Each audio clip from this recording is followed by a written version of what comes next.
Taterskin and the Eco Defenders, Book 2, Chapter 13.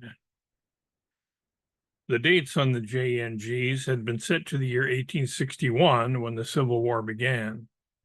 More specifically, though, the date was set to March 4th. This was done for two reasons. That is exactly what we intended to do, March 4th, and we wanted to be there before the attack on Fort Sumter, which, as history then recorded it, had taken place on April 12th of that year. We had landed in a secluded spot between Bear Swamp and Horse Savannah, a short distance from the city center, which we considered to be a good place to hide our J&Gs. We saw no bears in Bear Swamp, but we did meet a few horses in a corral near Horse Savannah. They told us about how the humans had been talking about nothing but war for quite some time. They, the humans that is, were getting more agitated all the time. We told the horses about our plan. Not surprisingly, they wanted to know who we were, why we were there, and all that. We told them we had nothing to hide. The horses offered to give us a ride to the city courthouse, where the rabble-rousers were constantly jabbering about secession and self-defense. We would have to open the gate, though, as the exit from the corral had been horse-proofed. No sooner said than done. Uga beat Albert to the punch and opened the gate. A few of us then climbed up on the horses.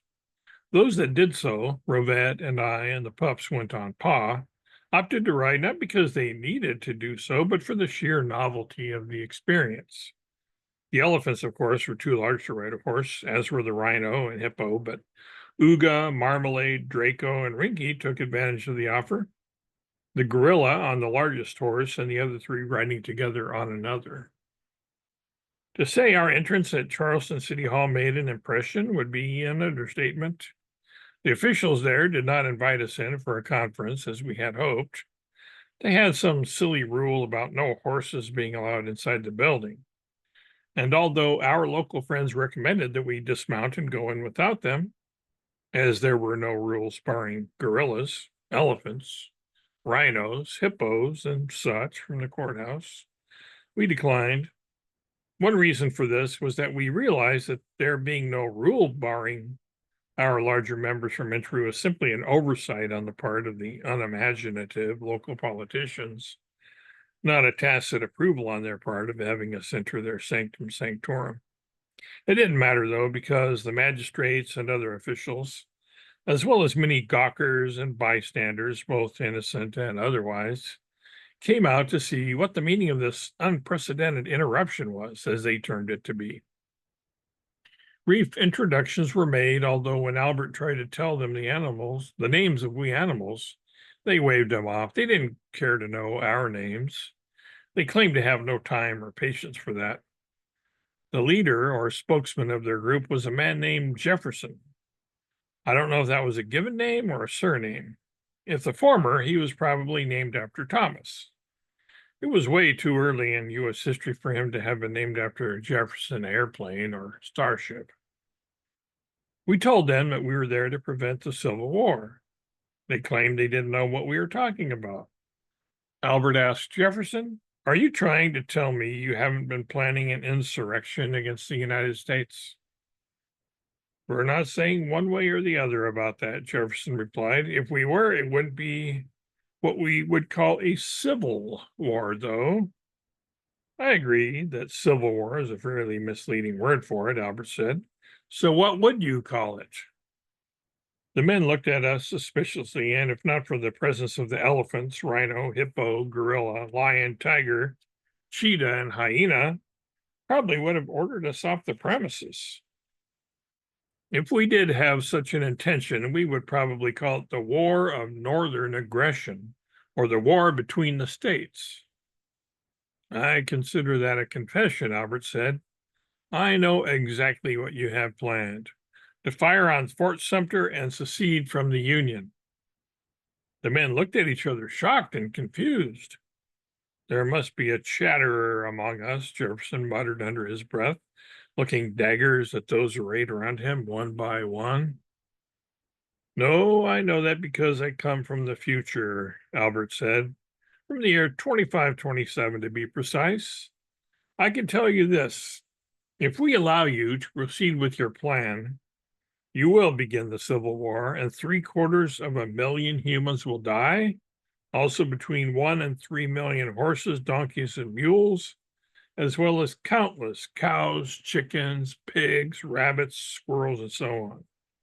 And so we won't allow it, that is. Setting aside your preposterous lie about being from the future for now, how do you intend to stop us?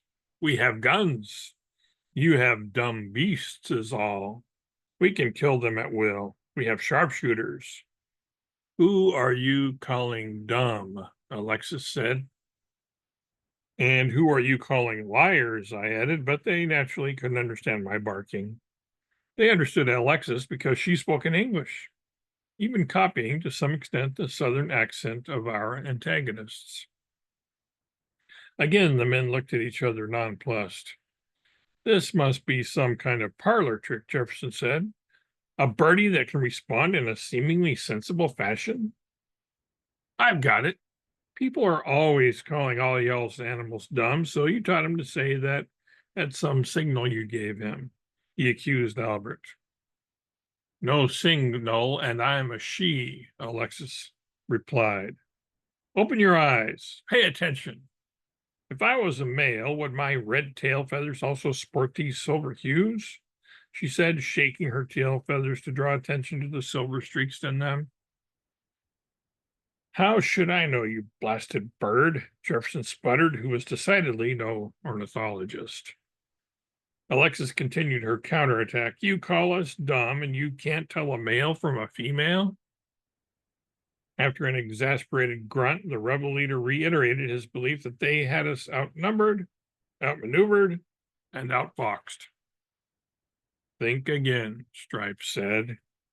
Albert interpreted what he had said. He growled. He didn't say anything, Jefferson said. I can prove to you that Albert can understand animal speech, Alexis said. You see that bay horse right there? Some of the men nodded yes. Hey, that's my horse, one of them suddenly cried out.